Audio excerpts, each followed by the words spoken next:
लतिका, इसको क्या काम है यार? क्या हुआ? क्यों कॉल किया? तुमने मुझे बहुत परेशान कर रखा है, इसीलिए मैं सुसाइड कर रही हूँ और सुसाइड नोट पे लिख रही हूँ कि मेरी मौत के लिए तुम जिम्मेदार हो। क्या पागल हो गई हो क्या?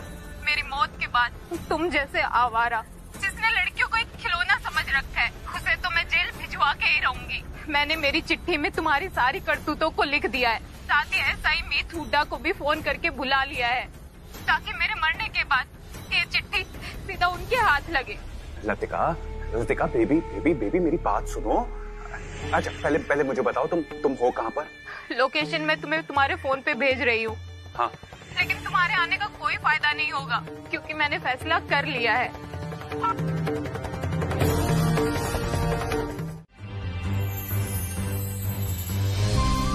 वो कैसे प्यार को पाए जो प्यार को नजर ही ना आए। जर्नी कूल प्रेजेंट्स प्यार का पहला नाम राधा मोहन, आज से रात 8 बजे जी टीवी और C5 पर।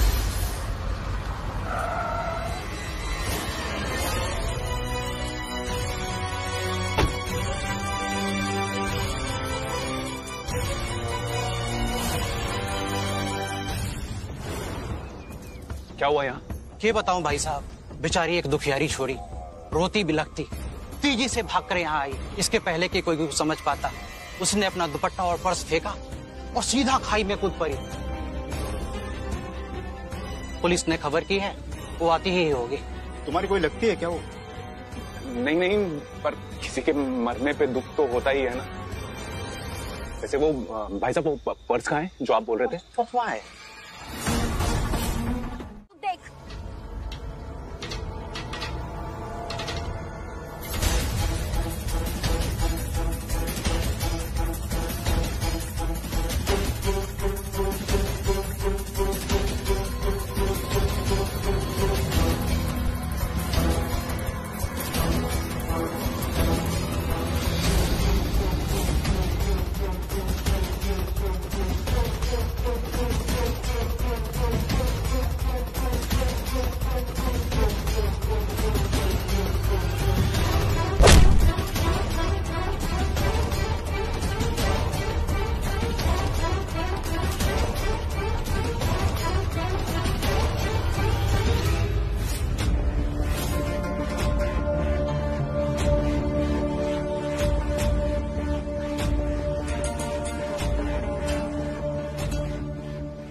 अब ये चिट्ठी नहीं, तुझे मौत मिलेगी मीत। अब क्या करेगी तू? कैसे साबित करेगी कि मैं एक गलत इंसान हूं? मैंने छेड़ा था उस लतिका को इससे। हाँ?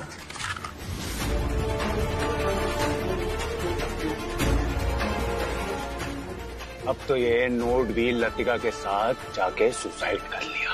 अब कैसे बदनाम करेगी मुझको? सच्चाई किसी के छुपा लेते ना चुपती, जो सच्चाई जब सबके सामने आनी होगी तो आके रहेगी। बात सच्चाई ना छुपने वाली।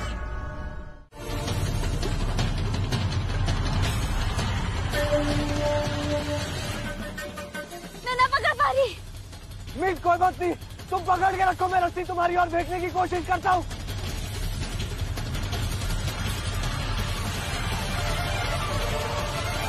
मीत पकड़ लो।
अरे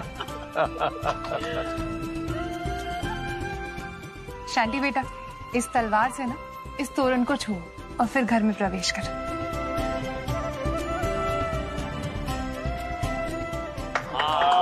हो गया जी।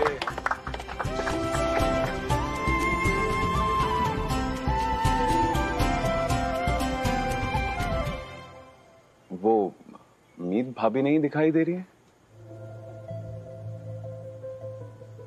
अभी तक वो हमसे नाराज है क्या? उसकी नाराजगी मायने नहीं रखते। आओ अंदर आओ शांति, आइए ना भाई जी।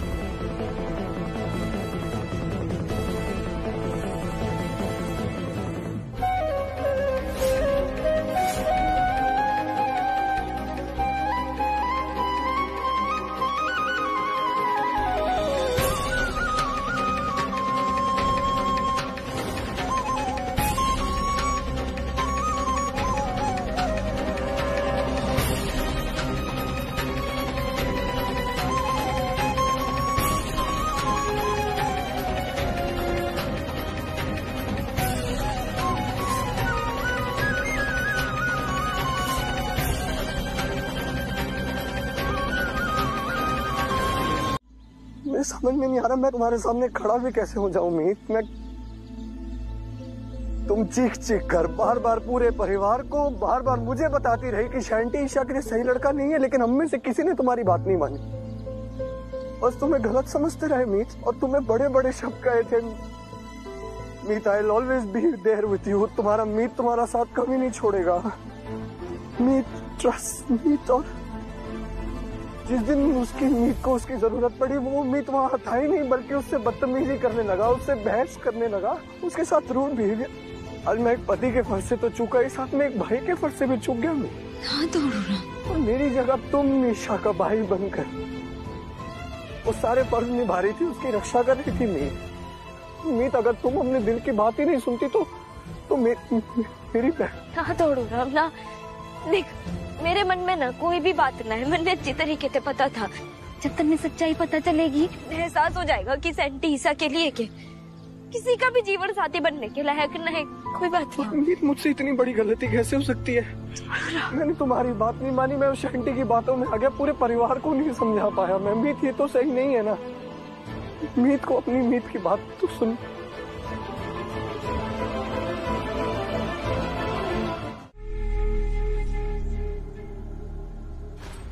कितने खुश हैं ये सब इस हवन गुण की आग को देख के, पर इन बेचारों को क्या पता बहुत जल्द इसी आग के कारण इन्हें मीत हुड्डा की चिता को आग देना है।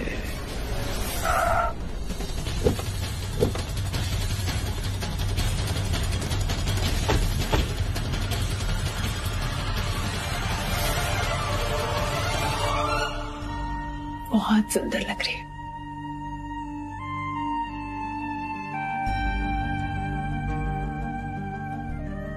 हमारी ईशा कितनी भाग्यशाली है ना भाभी जी, इसे एक नहीं दो माएं मिली है।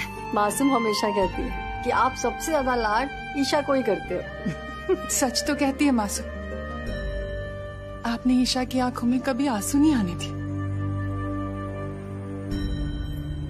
भगवान हमारी ईशा को दुनिया की सारी खुशियां दे।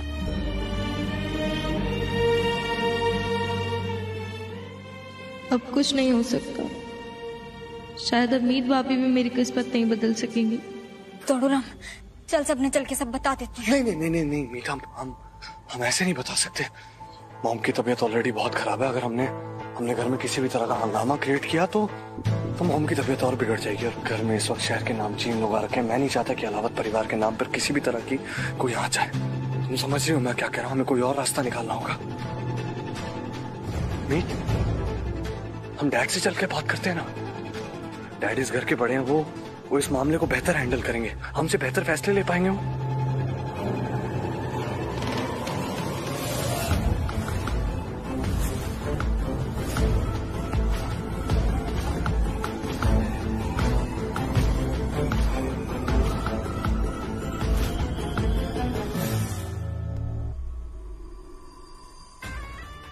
मीत हुड्डा जिंदा बच गई। और मीत अलावत भी उसके साथ है। इसका मतलब मीत हुड्डा ने उसे सब कुछ बता के अपनी बात का यकीन दिला दिया होगा। पापा जी हैं कि तेमन ने तो दिखी ना रहे। अपने कमरे में होंगे मीत, कमरे में चल के उनसे बात करते हैं।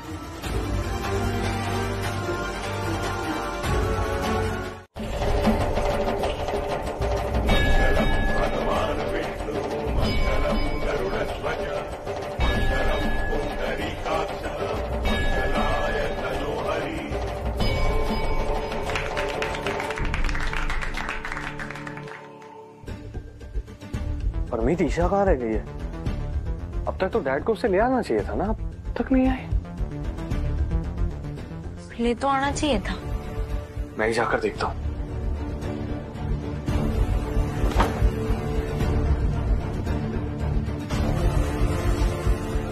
Room locked. इसे कैसे लॉक हो गया? अब वधू वर को माला पहनाए।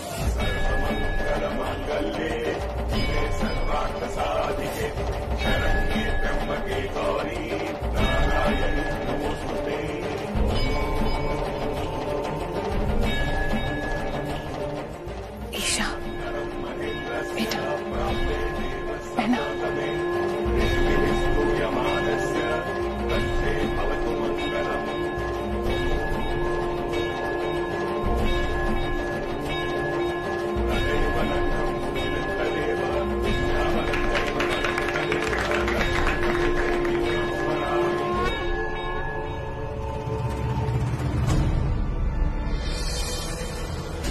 पिताजी जी, जैसा आप चाहती थी बिल्कुल वैसे ही इन दोनों की शादी हो रही है। तो अब आप बिल्कुल भी स्ट्रेस नहीं लेंगी, ठीक है ना? बस ऐसे ही मुस्कुराते रहिए और खुश रहिए जी।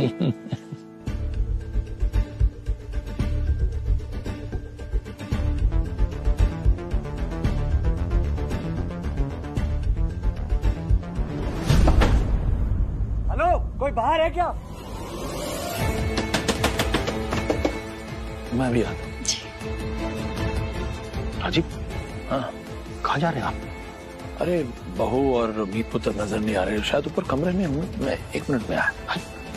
राजीव वो दोनों आ जाएंगे।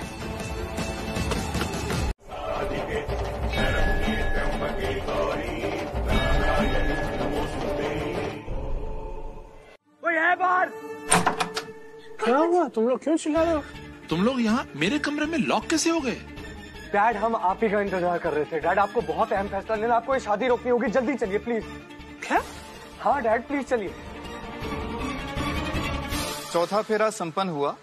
5वें फेरे में वधू वर के आगे रहेगी।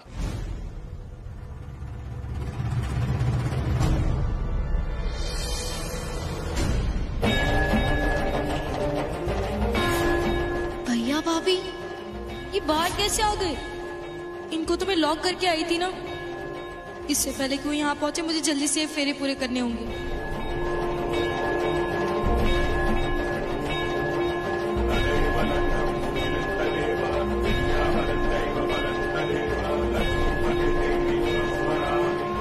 मॉम, ये ईशा को अचानक क्या हो गया? अभी तक तो शादी के खिलाफ थी और अब अचानक जल्दबाजी कर रही है। लगता है मीत बहू का भूत उतर गया इसके सर से। अच्छा। 5वें फेरे के साथ दुल्हा अपने होने वाली पत्नी को यह वचन देता है कि वो जिंदगी के हर छोटे बड़े फैसले में उसको बराबरी का हक और सम्मान देगा, और दुल्हन अपने पति को यह वचन देती है कि वो जिंदगी के हर पड़ाव पर उसका साथ देगी। 6ठा फेरा संपन्न हुआ। 7वें फेरे के लिए आगे चलिए।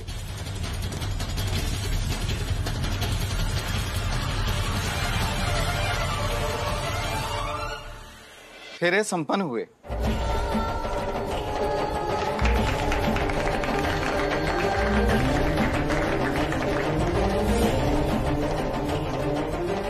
अब वर वधू को मंगलसूत्र पहनाए।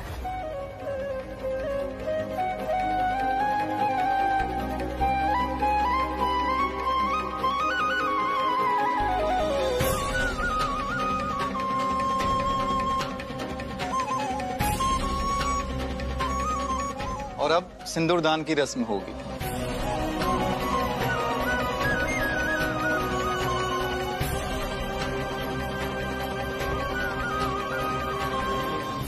और इसी के साथ विवाह संपन्न हुआ। अब आप दोनों पति पत्नी हुए।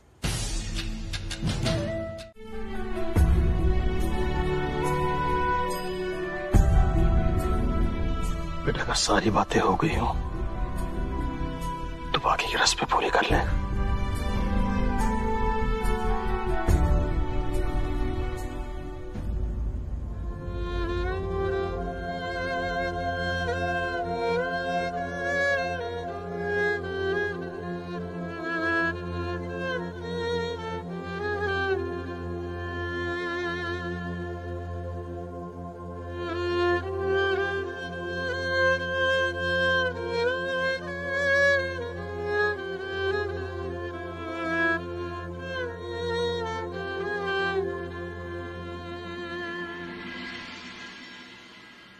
पापा जी, यू ठीक ना हो रहा है ही, रोक लीजिए, इसने होने दो, करते हैं। बेटा क्या करूं, ईशा जिद पकड़ के बैठी है, कुछ भी सुनने को तैयार ही नहीं है।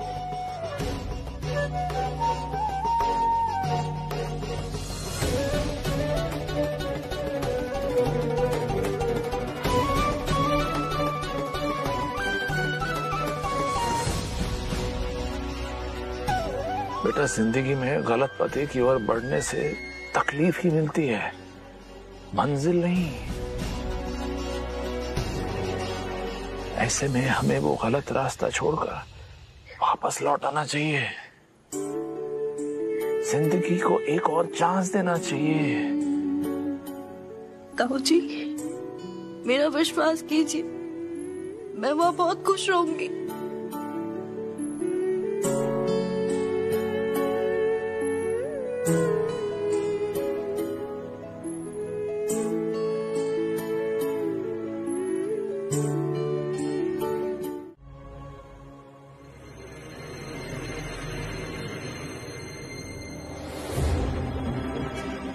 मन ने बाहर क्यों बुलाया है? ये बात है, सब इंस्पेक्टर मीत हुड्डा भूल गई के सीनियर हूं मैं थारा, फिर भी तूने मुझे मैरिज का इनविटेशन तक ना भेजा, पर मैं ढीठ कौवा चोच मारने आ ही गया।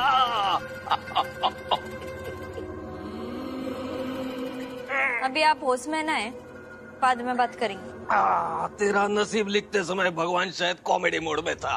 बाप का कातिल कौन? इस सवाल को तू अपनी जिंदगी का मकसद बना के कातिलों को ढूंढने में घिसती जा रही है। रे छोरी, कातिल तेरे नजर के सामने है, फिर भी तू कुछ नहीं उखाड़ सकी।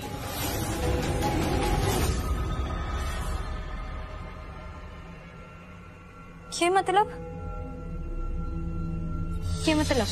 मतलब यो छोरी कि तेरी किस्मत फूट गई है इस घर में ब्याह करके।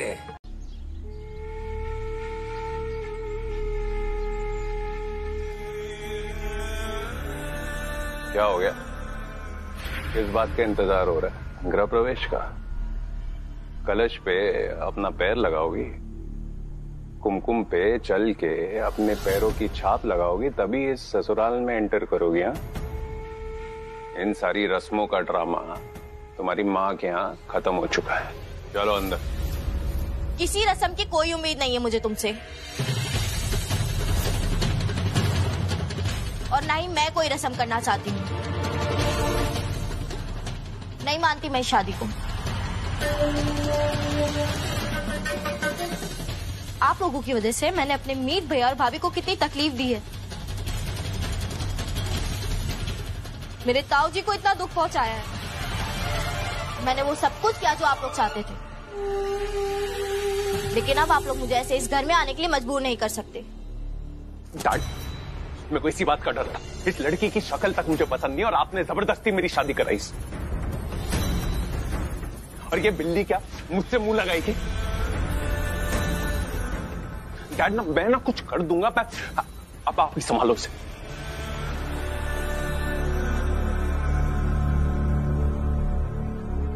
शांत हो जाओ तुम।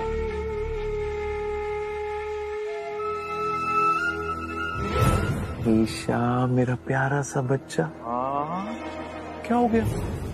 क्यों नहीं घुस रही हो अंदर? देखो ईशा, मेरे इन हाथों में प्यार के साथ साथ ना ये पेन ड्राइव भी है। हाँ, अब ये सिर्फ एक मामूली सी पेन ड्राइव नहीं है, ये एक फांसी का फंदा है जो कल को तुम्हारे पिताजी के गले में डल सकता है।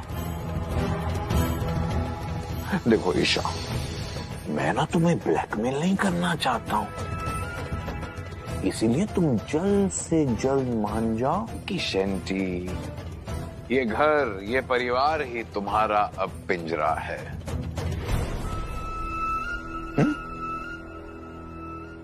आओ।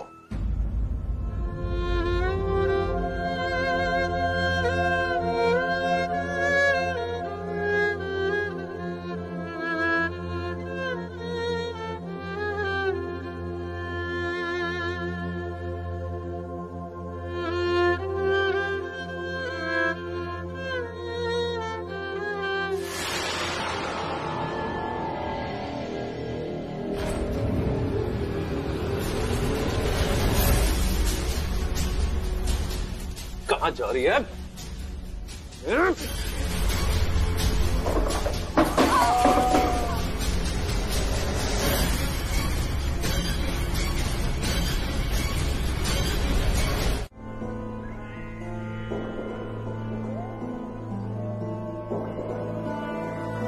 हवा सिंह नशे में जो बात कह गया, इस बारे में दौड़ो राम से बात करनी चाहिए कि मेरे पापा का कातिल इस घर में थी ना। मैं मान ही ना सकती कि इस घर में तो कोई ना, ऐसा हो ही ना सकता। हवा सिंह मन ने भटका रहा है, उसका कहा एक एक शब्द झूठ है, पर मन ने फिर भी एक बार दौड़ू राम से इस बारे में बात करनी होगी।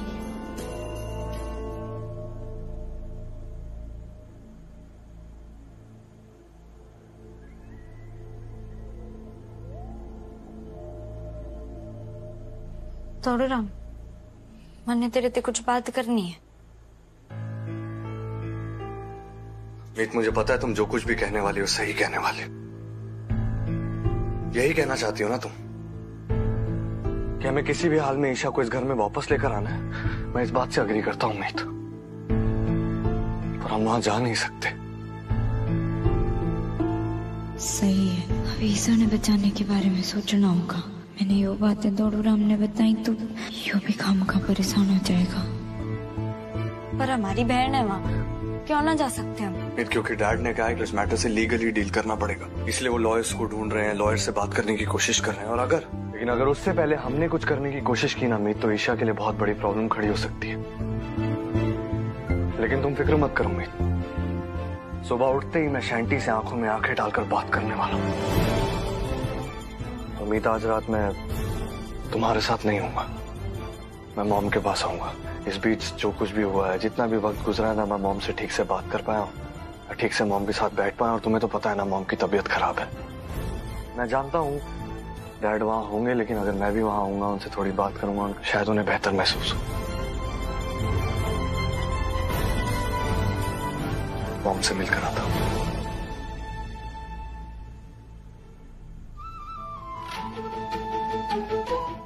लेकिन मैं कसम खाता हूं कि मैं ईशा की लाइफ जहन्नुम बना के रखूंगा। सेंटी ने कहा था कि शादी के तोहफे के रूप में वो ईशा ने दुख और तकलीफ भरी जिंदगी देगा। मैं ना जानती कि ईशा ने शादी के लिए हाँ क्यों कर दी, पर मैं ईशा ने उस दरिंदे का शिकार न बनने दे सकती ना। मीत, कल तक का इंतजार न कर सकती तो आज रात ही कुछ करना होगा। देखो, एक पत्नी की पति को प्यार और उसके गिफ्ट को रिस्पेक्ट देना पड़ता है ना?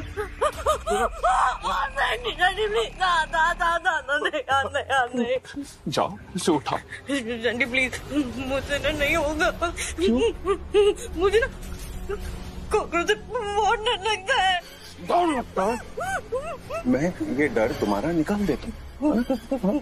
तुम ये सोचो कि वो जो कॉकरोच है ना, वो तेरा बाप है, राम अलावर, जिसने तुम्हारी भाभी के पिता की गोली मार के जान ली। और अगर तुम उन्हें बचाना चाहती हो तो उसे अपने पिताजी की तरह सम्मान के साथ, प्यार के साथ लेकर आओ और उस डब्बे में रख दो।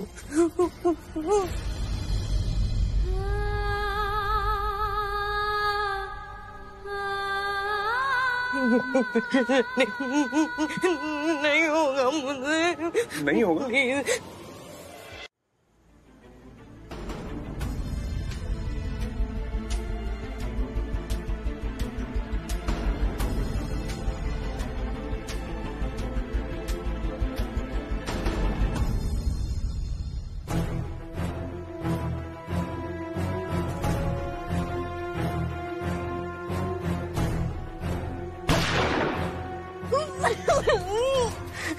कितना अच्छा वीडियो है ना। मैं सोच रहा हूँ कि यही वीडियो तुम्हारी भाभी, जो एक बहुत ही ईमानदार पुलिस इंस्पेक्टर है, उन्हें जाके दिखा दो। नहीं। सम्मान के साथ लेकर आइए।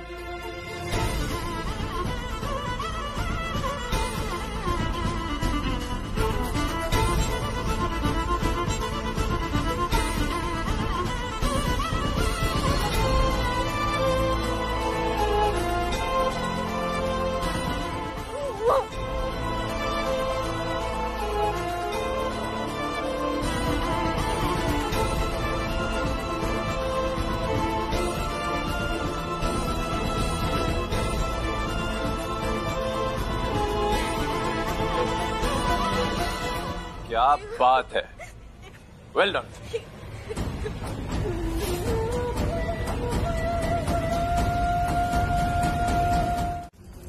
आओ भाभी जी।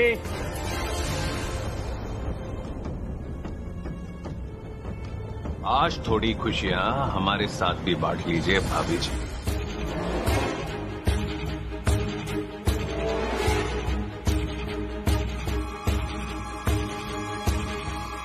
आपकी प्यारी ननद की शादी हुई, बहुत बड़ा दिन। थोड़ी सी दारू तो पीना पड़ेगी भाभी जी। शराब न पीती, हट मेरे सामने। अरे ऐसे कैसे छोड़ दे, रुकिए जरा। दारू तो पीनी पड़ेगी भाभी।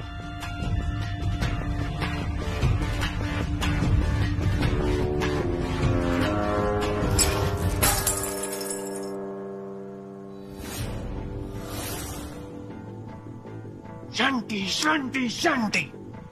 हर एक पुलिस वाले को उसकी ड्यूटी करने से थोड़ी रोक सकते हैं। आई एम सॉरी भाभी जी, वो तकलीफ क्या है कि मुझे कोई पुलिस वाली नजर नहीं आ रही है। मुझे तो सिर्फ एक चोरी से घर में घुसी हुई, कानून तोड़ती हुई चोरी दिख रही है। और ऐसे काम जो करते हैं उसकी सजा क्या होती है तो आप अच्छी तरीके से जानती है भाभी जी। रास्ता छोड़ मेरा। अरे भाभी जी, यार ऐसे आप यार धमकियां मत दिया करें। अच्छा एक काम करें, आप जाइए, आपके हिस्से की सजा मैं आपकी लाडली ईशा को दे दूं।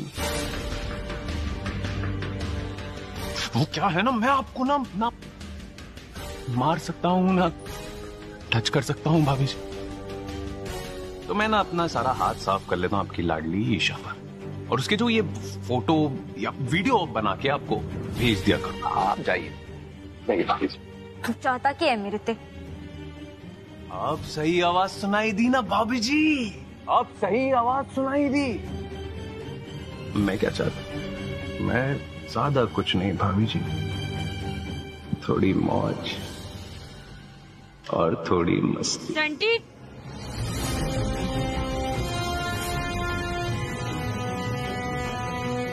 मैं तो चली, अब तू अपना ख्याल रख सके ना तो रख लियो, और हाँ जब तू अस्पताल जाएगा ना तो पट्टी करा के मैंने फोटो जरूर भेज दियो, मैं तेरा हाल देख लूंगी। ये जो बेइज्जती का घूंट तुझे पिलाया है ना, उसका वीडियो मैं निकाल चुका हूं।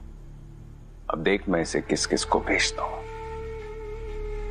उसकी फिक्र ना तू बिल्कुल ही मत कर। तन्ने याद है तूने कैसे मेरे फोन में ते वो वीडियो डिलीट कर दिया था?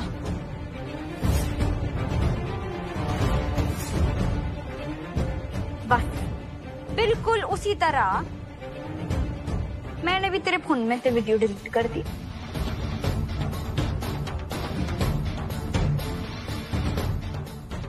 मेरा मकसद तो पूरा हुआ। हाथ तो तेरे गए ठाकुर, अब हाथ लगा कर दिखा ईसा ने, और बस कुछ ही समय की बात है, सब कुछ पता लगा कर मैं जल्दी ईसा ने भी आते निकाल ले जाऊंगी।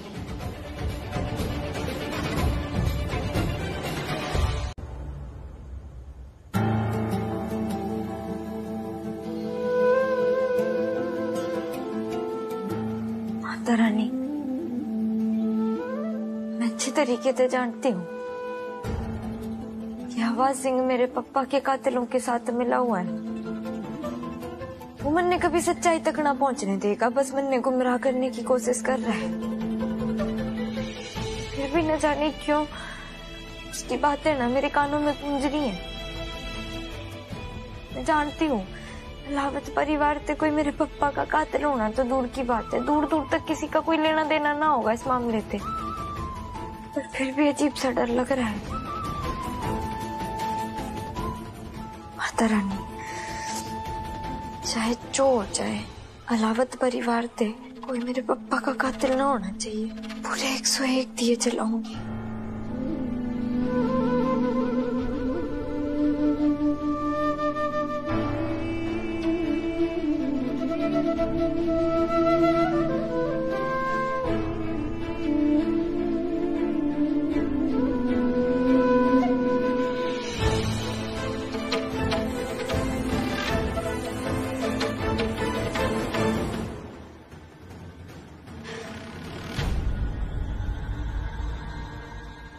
तुम ठीक हो? हाँ, मेरी उस टेक्नीशियन लड़के से बात हुई है, वो कुछ ही देर में आता होगा। उसने पहले भी मेरी हार्डवेयर और सॉफ्टवेयर रिलेटेड प्रॉब्लम सॉल्व किया, तो वो आएगा और एक बार ये पेन ड्राइव चेक कर लेगा और इसे ठीक कर लेगा। आओ चलो। तो चल, मैं बस थोड़ी देर में आती हूँ।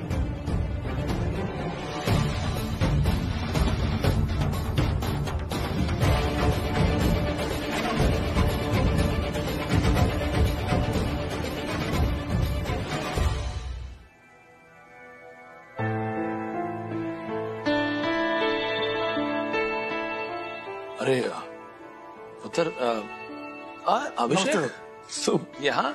डैड, एक्चुअली वो पेन ड्राइव में कुछ फाइल्स है जो खुलने से पहले ही हैंग हो जा रही हैं, इसलिए अभिषेक को बुलाया था ऑफिस से। आजा आजा, बैठो बैठो बैठो, करो।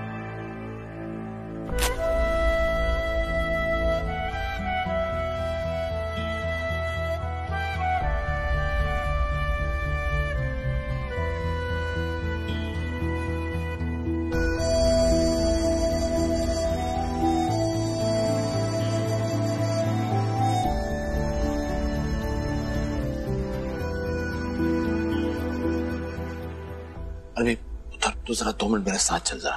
डैड, कहाँ जाना है? देख, तू तो जानता है कि पिछले कुछ दिनों से तेरी मॉम बहुत लो फील कर रही है, तो मैं चाहता हूँ कि कुछ ऐसी फन एक्टिविटीज या गेम्स हम पूरी फैमिली वाले सब साथ में खेलें कि उनको थोड़ा सा बेटर फील हो। Dad, actually I am sorry, लेकिन कुछ काम खत्म करने की कोशिश कर रहा था मैं। अरे तो ठीक है, अभिषेक तो अपना ऑफिस का ही लड़का है, काम संभाल लेगा वो। तू चल मेरे साथ। और बहू कहाँ है? मीत थोड़ी देर पहले मंदिर में ही थी डैड, वहीं। अच्छा, मंदिर में ही है ना, तो ठीक है, हम चलते हैं, है ना? अभिषेक, तुम जरा ये काम खत्म करो, हम लोग आते हैं थोड़ी देर में। चल। कैटवॉक वाली बेबी है तेरी चाल, कमान जोड़े, कमान। ओ किथे चली जांदी है, ओ किथे चली जांदी है, तेनू पूछना है कोई सवाल, ओ दस दे कुवारियां। Come on, Meet, come on। जानी है, जान कट जानी है।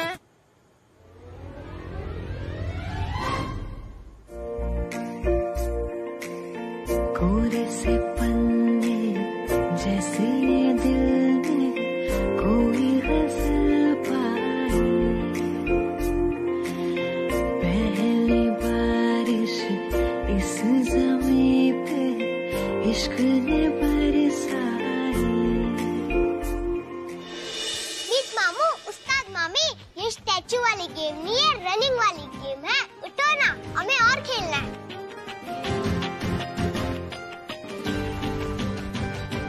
राजीव, मुझे लगता है कि मीत पुत्र पहले बैठा है। नहीं नहीं, मीत बहू पहले बैठी है, इसलिए वो तो आउट हो ही नहीं सकती।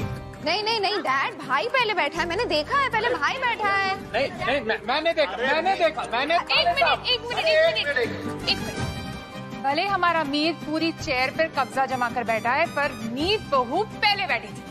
अरे नहीं भाई, पहले मीत पुत्र बैठा है। अरे मैंने देखा इधर। एक मिनट, साइलेंस। जज कौन है? अरे बबीता, मॉम अलावत। तो एक काम करते ना, ये डिसीजन उन पे ही छोड़ देते। मॉम अलावत, कौन है इन दोनों में से विनर? इस चेयर पे सबसे पहले मेरा मीत बेटा नहीं बैठा था। अरे यार, एक ही बात इन्होंने इंसाफ की, इसलिए मीत बेटा आउट।